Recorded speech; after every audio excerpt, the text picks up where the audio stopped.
Baik, teman-teman semua,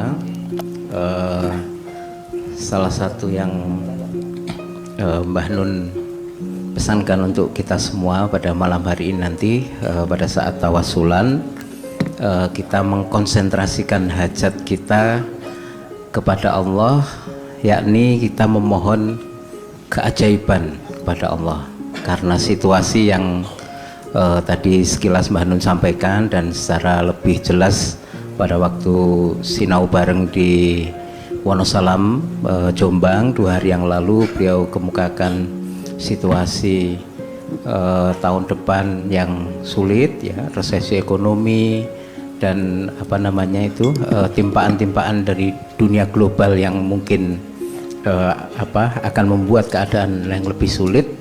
Dan kalau melihat bobotnya itu, yang masuk akal adalah memang kita memohon keajaiban kepada Allah Subhanahu wa Ta'ala. Ya, tak gitu. Tambah hal ya. Oke, Mbak. Jadi yang paling mengkhawatirkan adalah kalau kita tidak bisa beli sesuatu. Ning iki engko iso tuku barangnya urung karo anono. Ngono kan? Itu namanya krisis pangan. Ya, nah itu. Tapi insya Allah mudah-mudahan kui menimpa kelas menengah ke atas. Kue mengisori kata ya meh podo wae muga-muga ngono ya. Podo kirene ya toh. Nek ya pas normal kene iki kere, pas krisis yang bambung ngono tok to ya. Insyaallah mudah-mudahan Anda tidak terlalu merasakan. Tetap kena dampaknya baik krisis nasional maupun global ya. Karena RRC juga sudah sangat terpuruk. Cina yang menjadi gantungannya Pak Jokowi selama ini. Pak Jokowi tak sebut jenenge wae ya, Pak Handoko. Pak Handoko iki utang nang Cina terus ora nang Amerika. Cinane dhewe saiki wis ora iso mbayar bungane. Dan sing diutangi iki wis ora iso ngutangi meneh. Jadi kita betul-betul berada dalam keadaan resesi yang agak parah gitu ya. Mesake Pak Handoko ya ngopol dadi presiden biyen gitu loh. Monggo surung cetha ijazah UGM urung cetha ya toh. Ngopol. Aku alhamdulillah ora dadi apa-apa, kowe barang alhamdulillah ora dadi apa-apa, sehingga Anda tidak ditagih oleh Allah maupun oleh siapapun untuk hal-hal yang nanti akan terjadi. Insya Allah Anda tetap dengan amal soleh Anda, tetap dengan sedekah Anda tetap dengan kebaikan hati Anda dan ego untuk mempersatukan dan mengkompakkan, mensilaturahmikan semua pihak di sekitar Anda. Anda hanya ditagih oleh Allah sebatas yang Anda mampu kan itu. Nah, kowe kan selama ini kan ya ora sing ora to. Kowe sak iso-isomu lah. La yukallifullahu nafsan illa wusaha. Tapi serius. Kali ini krisisnya agak serius gitu ya. Nah, kemarin di Wonosalam Jombang itu kita dorong untuk mulai berpikir swasembada pangan. Ya. Nah. Salah satu bentuk ini adalah daya beli menurun gitu ya. Misalnya barang mundak daya beli menurun. Iki saiki ora menurun tok. Kowe duwe iso tuku ora ono barangnya arep ngopo kowe? Akhirnya mangan tungkakmu dhewe-dhewe kan. Gitu. Tapi insya Allah Anda semua, teman-teman Ma'iyah akan tidak mendapatkan adab yang seperti itu karena Anda yarzuqu min haitsu la yahtasib. Anda akan dikasih rizki melalui jalan yang tidak terduga-duga oleh Allah Subhanahu wa taala. Amin ya rabbal alamin. Ya kira-kira Nah, menurut Pak Mustafa karena Anda nandur kebencian nanti dipaneni oleh Allah, oleh para malaikat. Bahkan aku seneng bayangke kowe iki langsung diparani malaikat Jibril kaya ibune Nabi Isa alaihissalam kae. Ane nek kowe tekani tenanku melayu. Ana malaikat teko ning kamarmu kowe malah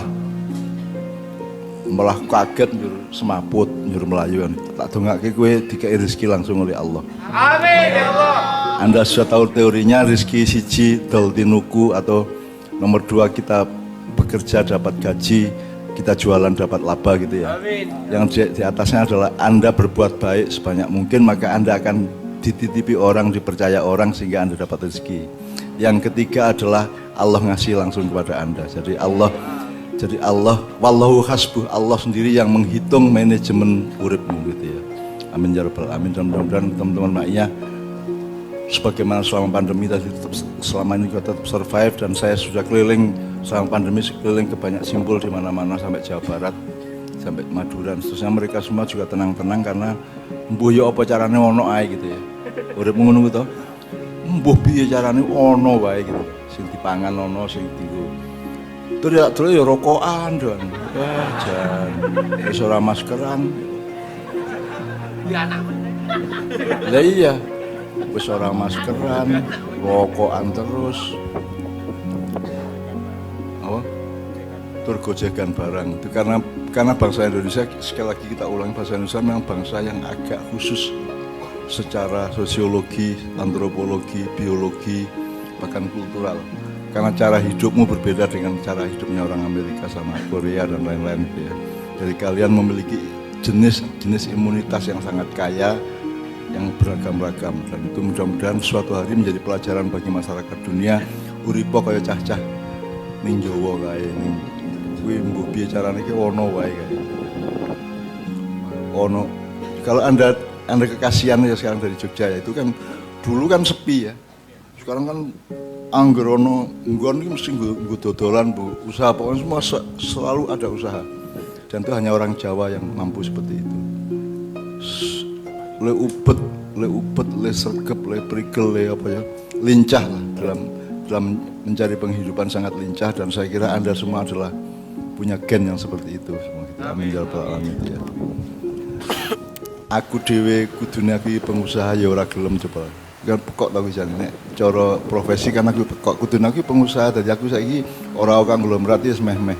Karena Anda tahu konglomerat sekarang pecah dari 9 itu, sekarang muncul konglomerat baru yang juga akan sangat merepotkan keuangan nasional. Tapi tidak apa-apa. Kuit biyen kowe ya ora tau ndelok duit 1 miliar ya ora tau to, dapurmu ya. Itu semua alam gaib itu ya. Makanya apalagi kita oleh Allah, kita mohon kepada Allah agar yang zalim yang gaib biar bergaul sama di antara mereka, kita dikeluarkan dari situ. Allahumma shalli ala Muhammad wa azhilid dhalimina bid dhalimin wa akhrijna min bainihim salimin. Jadi Anda dikeluarkan dari kesibukan orang dolim nasional ini. Resikonya adalah Anda tidak dikenal. Ma'iyah tidak dikenal, gue ya tidak dikenal. Nek gue NO dikenal, nek gue Muhammadiyah dikenal, nek gue Ma'iyah tidak dikenal. Orang dikenal. Secara keduniaan kita tidak pada, mudah-mudahan Allah yang mengenal kita dan Allah yang ijabai kita gitu ya. Benar ya. Oke, Mas Helmi monggo Mas Helmi. Mungkin saya ingin sedikit bertanya Mbah tentang menghadapi krisis yang akan datang itu berkaitan dengan 3 jenis rezeki tadi yang sudah disampaikan. Rizki doltinuku, kemudian rizki karena kita dipercaya orang, kemudian rizki yang Allah langsung memberikan. Nah dalam keadaan yang akan sulit seperti itu, apakah ada hal-hal atau langkah yang mungkin perlu lebih diintensifkan, ditingkatkan dalam ketiga jenis rizki tadi itu, Pak? Ya nomor satu nyelengi. Iso-isone lah sapiro wae Mas. Pokoknya ada kesadaran nyelengi sehingga segala sesuatu kita olah dengan kesadaran dan kepekaan nyelengi. Mas satu. Nomor loro adalah kemungkinan untuk swasembada pangan dalam batas masing-masing. Syukur nek kowe di sawah ya. Luwih apik nek kowe duwene ming pot-pot ya pot-pot wae ora apa-apa. Iso-isone gitu. Nomor 3 ya, makanya tadi saya mendorong supaya tawasulan kita sebentar lagi ini adalah mohon keajaiban, karena di tingkat nasional, internasional sampai ke tingkat lokal keluarga Anda semua butuh keajaiban. Ora iso wae di ngopo-ngopo nek ora dianugerahi keajaiban oleh Allah Subhanahu wa taala. Ngono ya Is. Makanya tadi Pak Islami sudah saya peseni soal itu. Soalnya ora iso nek ora Allah ajaib ya. Mudah-mudahan Allah lebih banyak lagi ngelinteki atau membukai barang-barang bosok ning negara iki ngono ya. Amin. Mulane kuwi aja dadi sambu ben ora dikelintek karo Gusti Allah. Kita lihat nanti bagaimana Kanjuruhan, bagaimana Pengadilan Sambo, kita lihat semuanya nanti karena masih akan ada daftarnya yang banyak gitu ya.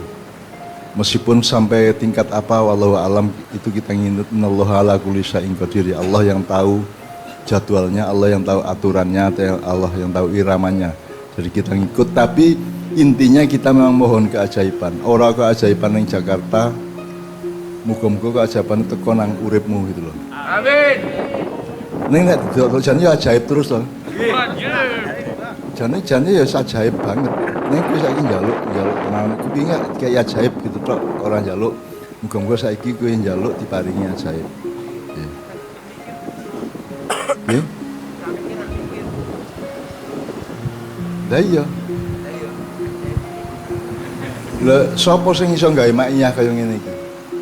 Aku iso apa ora iso edan apa? Ora iso aku. Saya tidak punya seluruh perangkat untuk bikin makiyahan sampai 5.000 sekian ratus kali ya.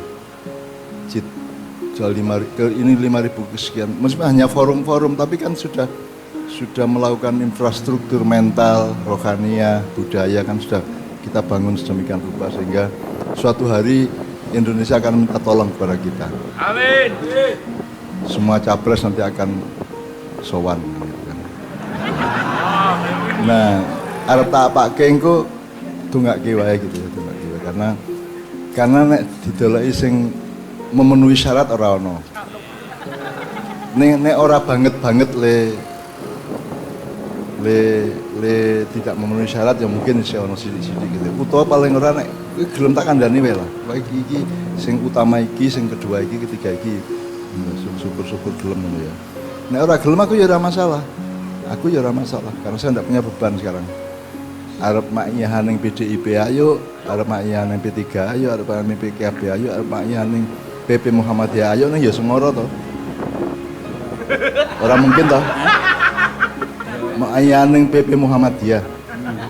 Ora mungkin to? Mungkin gitu. Pula pendapatmu. Anak keajaiban. Karena keajaiban ya oke. Jadi kita akan makiyahan di PP Muhammadiyah. Amin. Begitu keajaiban Allah dilimpahkan gitu ya. Arep ning istana siap, kita arep ning Senayan siap, arep ning Monas siap, siap gitu. Kita siap. Karena kita tidak punya kepentingan apapun kepada dunia ini gitu. Kita tidak punya. Aku ora duwe beban apa-apa. Nek lau bali lah gitu ya. Lau bali. Orang duwe beban apa-apa. Aku ora pengen dadi apa-apa, ora pengen apa-apa. Upama aku dipilih oleh rakyat Indonesia di presiden urung karuan gelem aku mungkin langsung tak tolak gitu. Ning nek Gusti Allah sing mencampakkan saya, meletakkan di Anzilni Munzalan Mubarakan plek ngono ya aku gelem ora gelem tak lakoni. Tetapi dengan syarat bahwa saya nirimo ing pandum. Nirimo ing pandum itu kan ditemukan oleh filosofi Jawa. Tapi kan tidak dijelaskan pandum saka sapa. Pandum saka pemerintah, apa pandum BLT, apa pandum dari Allah. Pandum itu kan mestinya kan kalau logikanya adalah pandum dari Allah. Gue tidak ingin ini, tidak ingin kaya ini, kayak posisi kaya ini dan seterusnya gitu ya.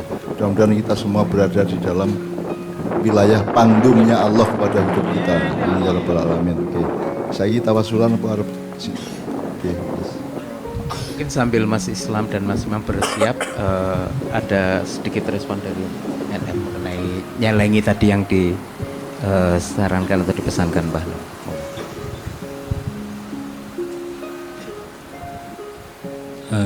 Nggih, nyun sewu, karena saya memang sering ngajak anak saya supaya tidur siang itu mubeng-mubeng.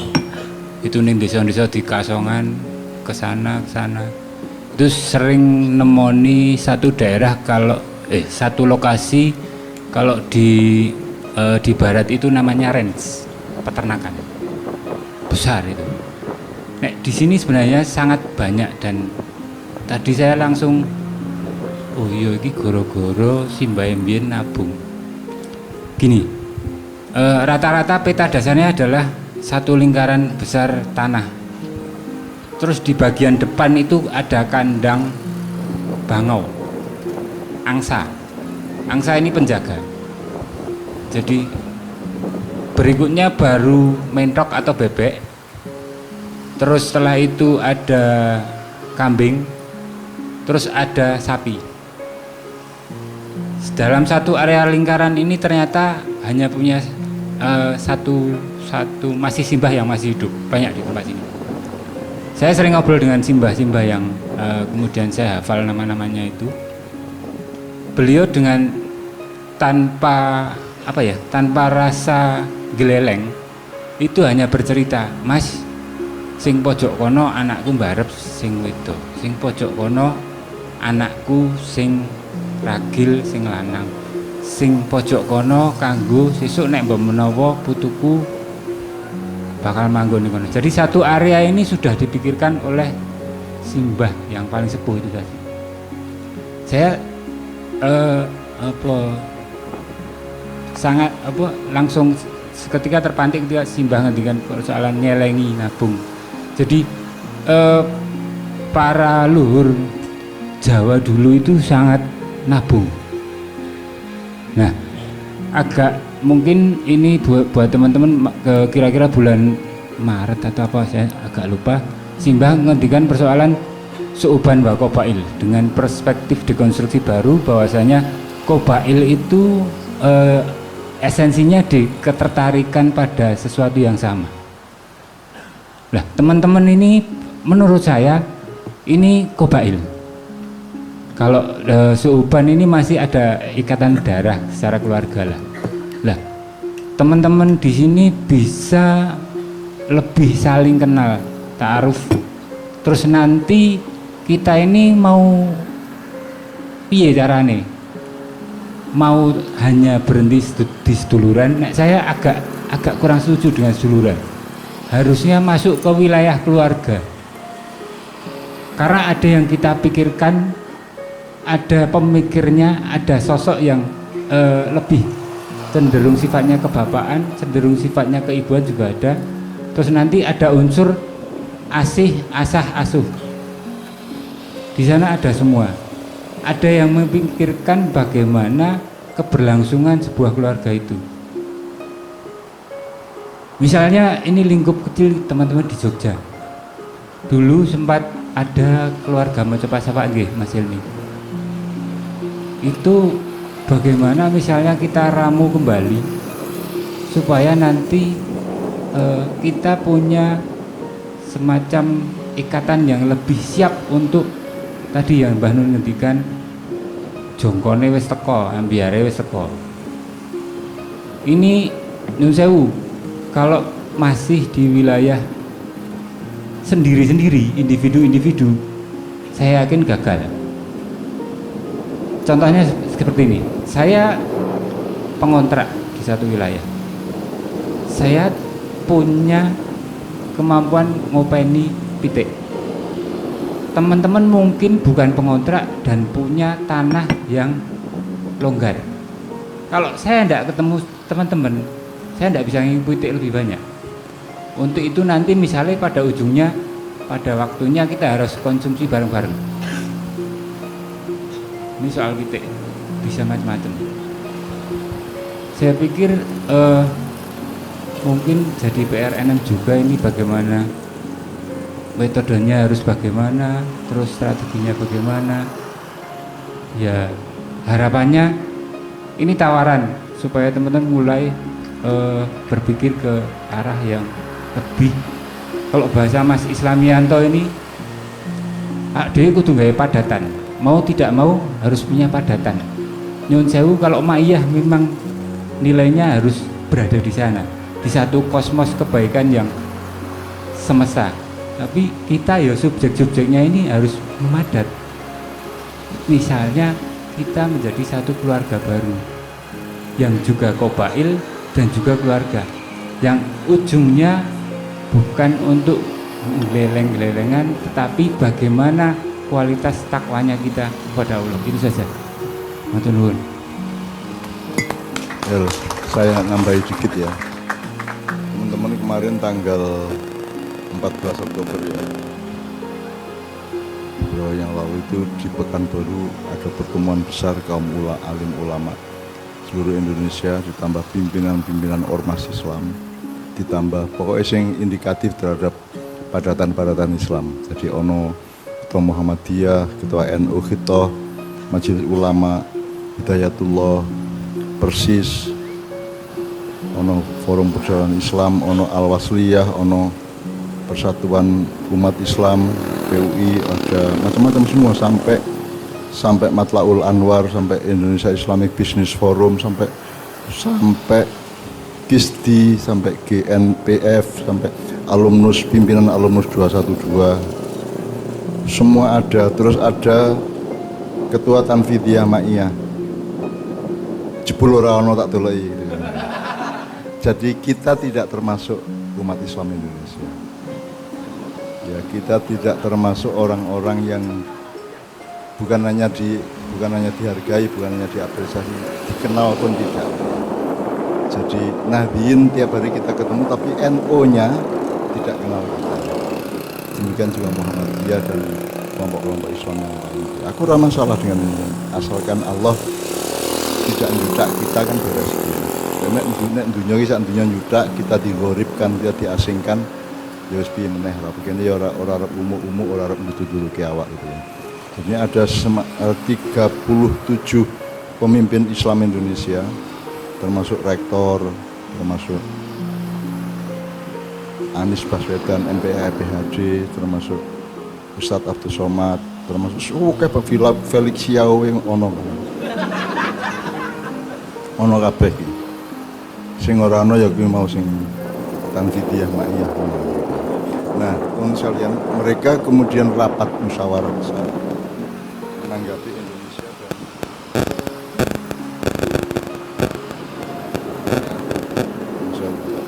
terus mereka merumuskan keputusan, tidak saya baca semuanya, tapi pokoknya mereka membuat semacam revolusi jihad Kiai Haji Hasyim Asy'ari tanggal 22 Oktober 45 zaman dulu. Mereka memutuskan satu, menyerukan dengan sangat kepada semua patriot bangsa Indonesia yang mencintai NKRI, baik sipil maupun militer, supaya menentukan sikap dan tindakan yang nyata serta sepadan untuk melawan usaha-usaha via asing dan oligarki dalam negeri, kaki tangannya mereka tersebut yang telah membahayakan kemerdekaan dan agama serta NKRI. Nomor 2, Majelis Pekanbaru ini akan memimpin dan memerintahkan untuk melanjutkan perjuangan melawan rakyat Indonesia. Perlawanan rakyat Indonesia tersebut sebagai jihad fisabilillah untuk tetap tegaknya NKRI yang merdeka dan berdaulat serta marwah agama Islam yang suci. Yang saya ingatkan ini, jadi para ulama yang kumpul di Pekanbaru itu punya etikat yang sangat baik, sangat mulia, akan memimpin dan memerintahkan untuk melanjutkan perjuangan perlawanan rakyat Indonesia terhadap sebagai jihad fisabilillah. Nah, kini itu siap dipimpin. Cuman setelah saya analisis itu gini, teman sekalian, kita itu kan diajari syariat terus ya, dan kita menjalankan syariat sepanjang berabad-abad lamanya tanpa hakikat, tanpa thariqat. Begitu kita bikin thariqat, dia menjadi eksklusif lagi, tanpa syariat dan tanpa hakikat juga itu, sehingga semuanya tidak mencapai ma'rifat. Jadi di sini kan kita kalau ngomong syariat harus dengan hakikatnya dan thariqatnya gitu ya. Kalau di Ma'iyah ini kan seluruh lihat semua Anda analisis saja. Semua pemahaman di Ma'iyah yang kita bicarakan sinau barengkan itu adalah thariqat yang jelas hakikatnya dan jelas syariatnya, termasuk yang diusulkan bersama teman-teman dari MM itu syariat termasuk. Jadi umat Islam selama ini kan tidak bisa membedakan antara syariat Allah dengan syariat Islam. Dianggapnya syariat Islam dok. Syariat Islam itu akhirnya nih sholat 5 waktu, rukun Islam kayak gitu. Padahal syariat Islam itu ya syariat penghidupan, ya syariat ya perjuangan kenegaraan, itu termasuk syariat Allah gitu ya. Nah jadi di Ma'iyah ini kita mimpi ya, apa jenenge mimpi itu, beribik apa jenenge, kita mencoba mencari interpretasi atau tafsir atau tadabbur terhadap Islam yang sebenarnya yang yang kafah tadi itu gitu. Meskipun kita begitu ada kayak begini kan kita terus bertanya biar dipimpin piye. Kalau ngomong negara kan akhirnya ada 3 jalan. Satu, kudeta bersama TNI misalnya ya. Tidak mungkin sama Polri ya. Nomor 2, people power atau revolusi kerakyatan. Nomor 3, keajaiban Allah, kan gitu. Hanya 3 itu. Dan saya tidak berani melakukan yang manapun, dan yang ketiga saya tidak berkuasa. Yang berkuasa adalah Allah. Kalau mau kudeta saya tidak mau. People power saya juga tidak mau. Gitu ya. Wong tentara-tentara TNI tak bisik-bisik karo aku iki kok berangkat sak batalion oleh 2 kilo karek sak ploton. Engko pas tekan gone ming gari cah 3 prajurit kae gitu. Nah, ming komandane karo asistene loro kan gitu kan. Saya tidak meremehkan, tapi memang kita itu tidak punya daya untuk itu secara SDM itu ya. Baik TNI maupun rakyat biasa. Nah, kita juga tidak sembrono untuk. Saya pernah mengalami reformasi dan saya juga tidak bisa menanggung akibatnya. Maka saya juga tidak akan melakukan reformasi kedua sebagaimana 1998. Jadi saya sangat berhati-hati. Jadi saya sekarang ini untuk sementara saya hanya mengandalkan kalau Allah kerso memberi keajaiban kepada Indonesia, maka saya akan merasa lebih tenang. Dan saya ngomong keajaiban bukan karena saya bermimpi, tapi karena saya mempelajari. Karena bangsa Indonesia itu bangsa yang memang agak khususon, agak punya fadilah tertentu dibanding bangsa-bangsa lain. Dan itu sudah saya eksplorasi di beberapa naskah drama yang terakhir itu ya. Saya sudah ngomong mengenai dari iblis, warga, malaikat sampai Bathara Narada, sampai lautan 2/3 sampai macam-macam. Kan tak jelas kabeh. Itu semua hasil penelitian saya. Jadi saya mohon keajaiban itu karena saya tidak bisa menemukan nenek ning dapure kanca-kanca sak Indonesia iki ya ngono kuwi. Engko wis demo setengah mati ning dalan agak dawa sithik engko mlebu gang. Terus jarah ngono kuwi. Kita itu tidak punya tingkat istiqomah yang memadai untuk keharusan perjuangan kita. Maka kalau di sini ngomong para ulama tadi ngomong jihad fisabilillah iki kudu dirumuske syariate piye. Hakikate ya piye. Thariqate piye kan harus dirumuskan untuk keadaan yang tepat untuk Indonesia sekarang itu. Sing apik jane ya husnul khotimah. Sing apik iki ya fenomena keempat adalah bukan kudeta. Pokoknya ngejak sing mimpin saiki ngomong-ngomong maknyahan sithik 1-2 jam nanti dia mulai khusus. Dari revolusi itu dilakukan oleh Hernandez Handoko itu. Hernandez Handoko sak bawah-bawahannya melakukan revolusi internal Indonesia, bukan revolusi untuk menggulingkan pemerintahan, tapi revolusi untuk memimpin perubahan yang dinamis, yang agak radikal ke dalam dirinya. Sebab saya sendiri kan kepada diriku kan aku ini radikal teman sekalian. Aku orang duwe kewajiban apa-apa kok gawe maknya ya ora wajib. Tapi saya radikal dengan fadilah saya sebagai pedagang dan pengusaha. Saya malah ora cetha ya seniman ya ora, ning jarine aku penyair, jarine aku budayawan, ning jarine ya ora. Saiki aku gawe maknyahan iki jarine kiai, jarine ulama ya dudu jebule. Jadi karena saya sendiri radikal pada diri saya sendiri. Aku mau kok celuk ustad, aku mau kok celuk kiai. Dan alhamdulillah Allah mengabulkan secara ajaib kabeh wong ngeluk aku mbah. Itu bagi saya juga pencapaian yang di atas semua dokter dan profesor. Mbah ya penak banget aku, penak dan halal kan. Ya apa-apa gini, aku mbah kok. Dan sekarang yang manggil saya mbah itu tidak hanya sama emaknya, tapi sopo wae sing ketemu saya. Ning rest area, ning WC, ning toilet apa, ning terminal, ning pom bensin, semua itu manggil mbah. Dan saya agak kagum sama Allah, kok iso-isone lho kabeh wong dikai hidayah untuk meluk aku mbah. Sampai jenderal-jenderal sekarang sejumlah jenderal manggil saya sudah mbah. Ya ini Nabi Muhammad ya orang nyuruh aku mbah itu. Ora dan to. Pemenang ku Nabi Ibrahim ngundang aku mbah, aku isin dhewe to. Ampun ngoten to. Ampun ngoten to. Aku nek ketemu Nabi sing rada najis, Nabi Yusuf ngono.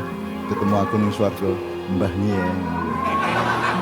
Ya ora penak. Tapi pokoknya saya bersyukur karena saya tidak ikut algoritma kapitalisme, industri dan modernisasi yang sekarang itu. Jadi saya pokoknya karo kowe iki kan hubungannya beda. Tali antara hatiku dengan hatimu itu muatannya beda dengan tali-tali yang pernah ada di kehidupan selama ini. Ngono ya, ngono ya. Jadi saya minta keajaiban kepada Allah itu betul-betul itu juga keperluan pribadi saya dalam urusan yang sangat pribadi orang Mengmaknya dan Indonesia. Aku juga membutuhkan keajaiban karena sangat banyak hal yang saya tidak bisa merubahnya kecuali Allah merubahnya. Dalam urusan rumah tangga, keluarga, urusan pribadi banyak sekali yang saya tidak mampu. Kita hanya mengandalkan hidayah. Di progres juga ada keperluan untuk mengandalkan keajaiban dan hidayah dari Allah Subhanahu wa taala. Oke, kalau bukan keajaiban tingkatnya ya mungkin hidayah lah. Pokoknya Allah memberi hidayah kepada yang memang memerlukan itu sehingga ada perubahan yang baik untuk republik dan seluruh bangsa kita. Ya. Amin ya rabbal alamin. Saiki tak jaluk konco-konco konsentrasi tawasulan dengan hati untuk memohon keajaiban dari Allah Subhanahu wa taala ya. Qul huwallahu ahad, Allahus samad, lam yalid wa lam yulad. Nah, Islam itu dibaca awal ya. Walam yakul lahu kufuwan ahad.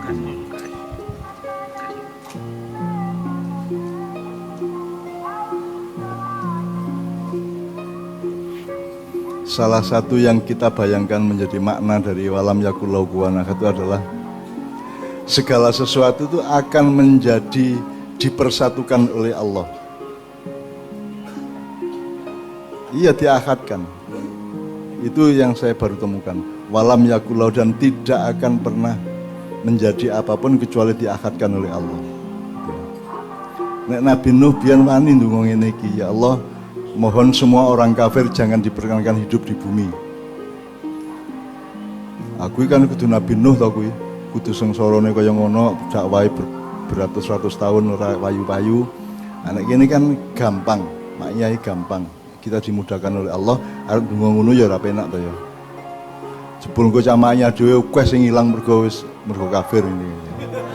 Karena doanya adalah jangan izinkan seorang kafir pun tinggal di bumi ngono kuwi.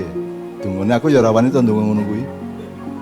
Angko malaikat ning nyindir bagusinun kuwi, bagusinun. Tapi pokoknya teman sekalian mudah-mudahan tawasulan kita ini relevan, kompatibel dengan keadaan zaman dan Allah berkenan untuk merubah sesuai dengan apa yang kita perlukan di dalam batas yang Allah izinkan. Bukan keperlukan dengan nafsu kita, tapi kita perlukan dalam batas yang Allah izinkan dan ijabahi. Amin ya rabbal alamin. Ngono ya. Assalamualaikum warahmatullahi wabarakatuh. Semoga